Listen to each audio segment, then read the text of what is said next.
Learned helplessness, പഠിച്ച നിസ്സഹാവസ്ഥ, സൈക്കോളജിയിൽ പരിഗണിക്കേണ്ട ഒരു സംഭവമാണ്. ഒരു ആനക്കുട്ടിയെ ചങ്ങല കൊണ്ട് ബന്ധിച്ച് കഴിഞ്ഞാൽ പല പ്രാവശ്യം അത് ട്രൈ ചെയ്യും, പൊട്ടിക്കാൻ പറ്റാതായി കഴിഞ്ഞാൽ പിന്നെ അതിൻ്റെ മനസ്സിൽ വരുന്ന ചിന്ത, ഇതെന്നെക്കൊണ്ട് സാധിക്കില്ല, ഇതൊരിക്കലും പറ്റില്ല. ആന വളർന്ന് വലുതായി ചങ്ങല നിസ്സാരമായിട്ട് പൊട്ടിക്കാനുള്ള കഴിവുണ്ടെങ്കിലും അത് ഒന്ന് ട്രൈ ചെയ്യുക പോലും ചെയ്യില്ല. കാരണം എന്നെക്കൊണ്ട് ഇത് പറ്റില്ല എന്ന് മനസ്സിൽ ഓൾറെഡി ചിന്തിച്ചു കഴിഞ്ഞു. ഇതൊരു പല പ്രാവശ്യം ശ്രമിച്ചിട്ട് നടക്കാതെ വരുമ്പോൾ ഇനി എന്നെക്കൊണ്ട് അത് പറ്റില്ല, ഈ വിധിക്ക് കീഴടങ്ങാന്ന് പറയില്ലേ, എന്നെക്കൊണ്ട് സാധിക്കില്ല. കുട്ടികളിൽ ഇത് പെട്ടെന്ന് വരാറുണ്ട്. പല പ്രാവശ്യം പഠിച്ചു, നല്ല മാർക്ക് കിട്ടുന്നില്ല, പരീക്ഷയിൽ തോൽക്കുന്നു, ഇനി ഞാൻ ശ്രമിക്കുന്നില്ല, ശ്രമം അവസാനിപ്പിക്കുന്നത്.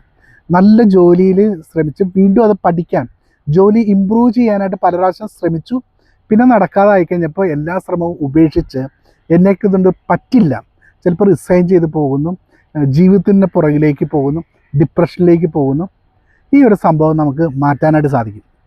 എങ്ങനെ മാറ്റാമെന്ന് ചോദിച്ചു കഴിഞ്ഞാൽ ഇതിനൊരു ഓപ്പോസിറ്റ് സാധനമുണ്ട്. ലേൺഡ് ഒപ്റ്റിമിസം എന്നൊരു സംഭവമുണ്ട്.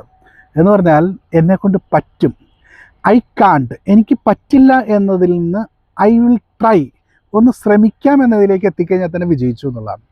നമ്മൾക്ക് അച്ചീവ് ചെയ്യാൻ പറ്റുന്ന, സാധ്യമാകുന്ന കൊച്ചു കൊച്ചു ഗോളുകൾ നമ്മൾ സെറ്റ് ചെയ്യുക, അത് അച്ചീവ് ചെയ്യാം. ഉദാഹരണം പറഞ്ഞാൽ, നാളെ ഞാൻ എഴുന്നേൽക്കുന്ന ടൈം ഫിക്സ് ചെയ്യുന്നു. നാളെ കറക്റ്റ് സമയത്ത് അലാറം വെച്ചോ ബാക്കിയുള്ളവരെ കൊണ്ട് വിളിച്ചോ എഴുന്നേൽപ്പിച്ച് കഴിഞ്ഞാൽ ഒരു വിജയം എനിക്ക് കിട്ടി. അപ്പോൾ എൻ്റെ മേൽ ഞാൻ തന്നെ കൺട്രോൾ ഏറ്റെടുക്കുകയാണ്, അല്ലാതെ ഒരു ശ്രമവും നടത്താതിരിക്കുന്നതല്ല. എൻ്റെ മേൽ ഞാൻ കൺട്രോൾ ഏറ്റെടുക്കുന്നൊരു സംഭവം. ഇത് തന്നെ പഠിക്കാനിരിക്കുന്ന സമയം ഫിക്സ് ചെയ്യുക, ആ ടൈമിൽ കൃത്യമായിട്ടൊന്ന് പഠിക്കുക. റിസൾട്ട് എത്രയായിക്കോട്ടെ, റിസൾട്ടിനെ കുറിച്ച് ഞാൻ ചിന്തിക്കുന്നില്ല, പക്ഷെ ഞാൻ കൃത്യമായിട്ട് ശ്രമിക്കുന്നു. ഈ ശ്രമം ഒരു സിസ്റ്റമാറ്റിക്കായിട്ട് വന്നു കഴിഞ്ഞാൽ, സ്റ്റേബിൾ ആയിക്കഴിഞ്ഞാൽ ഓട്ടോമാറ്റിക്കലി വിജയം നമ്മളിലേക്ക് എത്തും. നമുക്കിതിനെ, നമ്മളുടെ ഈ ഒരു ഹെൽപ്ലെസ്നെസ്സിനെ മാറ്റാനായിട്ട് സാധിക്കും. സോ പുതുവർഷമാണ്, എല്ലാവർക്കും ഓൾ ദി ബെസ്റ്റ്, എല്ലാവരും വിജയിക്കട്ടെ. Thank you.